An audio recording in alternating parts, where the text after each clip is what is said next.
Good afternoon, my name is Leonardo Gonzalez. I'm from 11th grade. I'm doing the activity of English, of recycling. Before I start, I would like to apologize for the noises. I do not live alone, and the people I live with are a little annoying. So if there are noise that interrupt me, I'm so sorry for that. I'm gonna start showing this little thing that I did about recycling. I'll have to show you from behind for you to read this. I'm gonna explain it, but if I show you from the front, you will not see for the front camera, but you already know that. So it said this: the earth is not humans, but the humans are earth. What I'm trying to mean with this is that the earth is not ours. We are part of the earth. The earth is not part of us. And a little draw that I did. Our children won't have time to debate climate changes. They'll be busy dealing with its effects.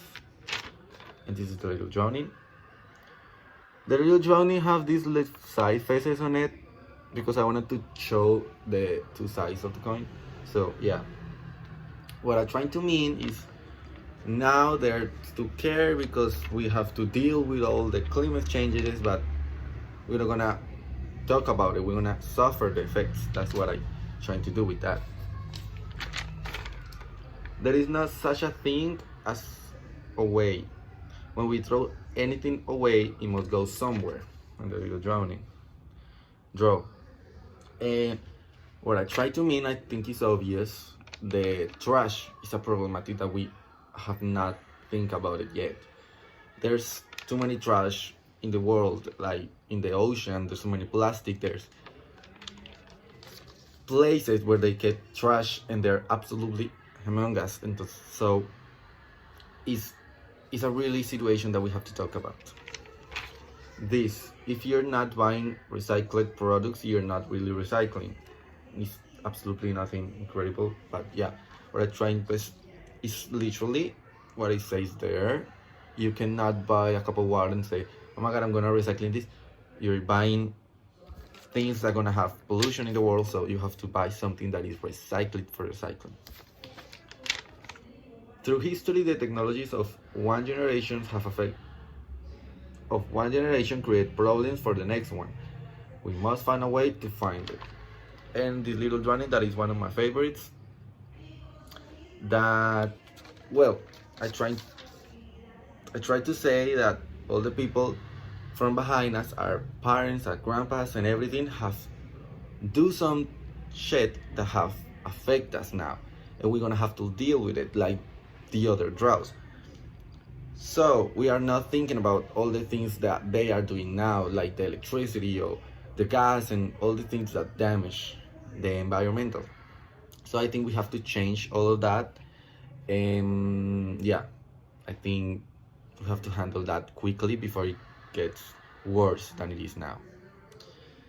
And a specific subject I will talk about is one of the most common is the global warming. We all know about it.